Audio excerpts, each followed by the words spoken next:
Hi guys, today I wanted to share with you some cooking content. So I wanted to share some more recipes of what we're cooking during isolation. This is in no way to show off what products we've got home or anything like that. We're just using what we have got available and what we can buy, and we're definitely not stockpiling. We're just using what we've bought and like a normal food shop for us really. The recipes will be dairy free and wheat free due to my little boy's allergy. I hope you like this kind of thing. If you do, please let me know in the comments down below, and I'd love it if you'd stick around and subscribe. Thanks guys. Now the first recipe that I'm going to share is a vegan coconut curry with rice.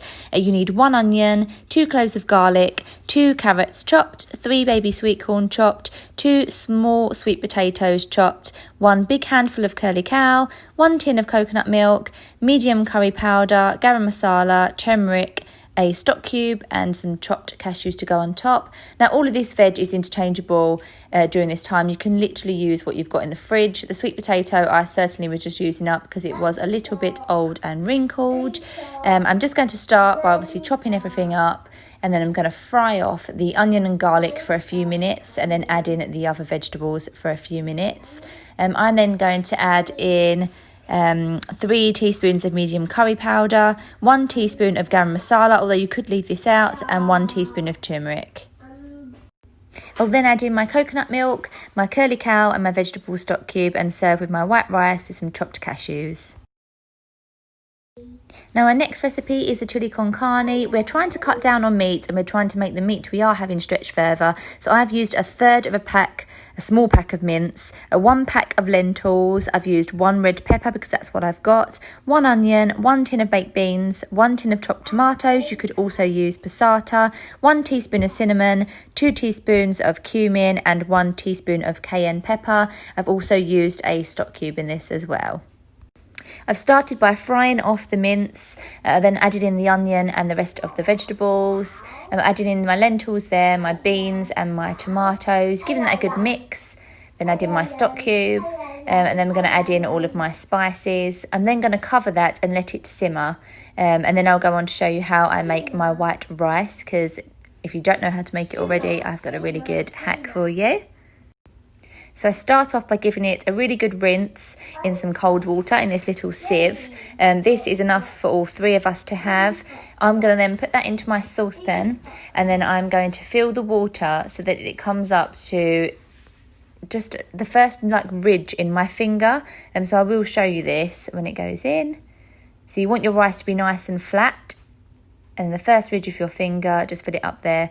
Then going to turn it on with a lid 10 minutes whilst it's bubbling, then turn it off and let it cook for another 10 minutes. Remember to keep the lid on for this 10 minutes. Hi guys, so tonight we're actually going to have a chicken roast. I'm not going to film it, although I did want to talk you through kind of what we're having. It's a bit of a boring one, a bit like a midweek roast I guess. But I am actually going to use the leftover chicken for tomorrow's recipe. So I'm going to do, yes Leo!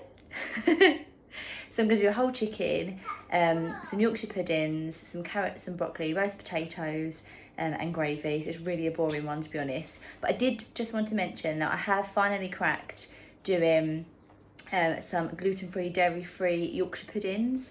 Now I'm not going to be doing them tonight as I already have a batch frozen. Because it's just Leo that has... Yes, Leo! He doesn't actually want me, he's just saying my name over and over today.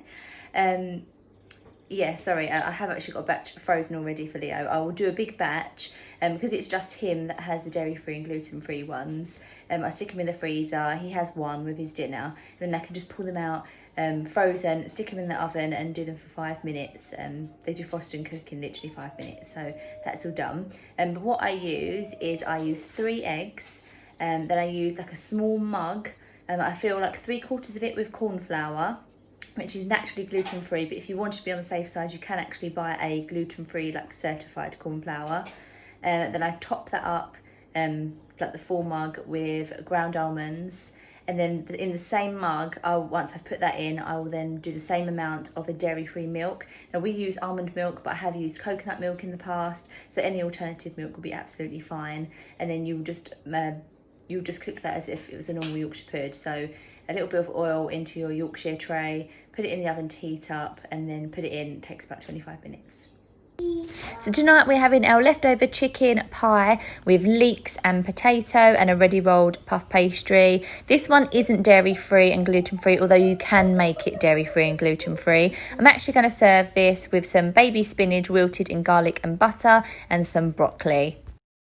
I will put the recipe and the method for this one down below just because it's a little bit long-winded for me to talk it through, but it is actually a really easy and yummy recipe. So for my next recipe, we're going to do a super simple egg fried rice. You could literally use whatever veg or meat, if you want meat in it, that's in your fridge or freezer, but I've used 1 onion, a handful of mushrooms, 2 eggs to make my scrambled eggs, some free from tamari soy sauce because a normal soy sauce contains wheat, handful of frozen peas, and some white rice that I have cooked separately.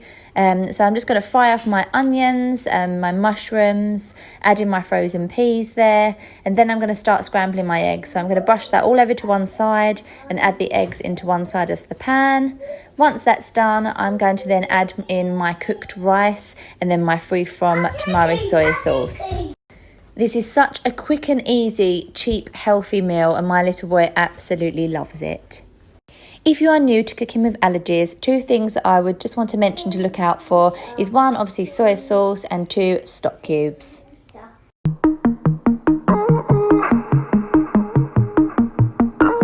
Well, that's it, guys. I hope you enjoyed it. If you did, please let me know, and I hope that you're all staying safe during this time and staying home if possible to help support the NHS or wherever in the world that you are. I hope that you're staying safe and that you're all well. Bye, guys.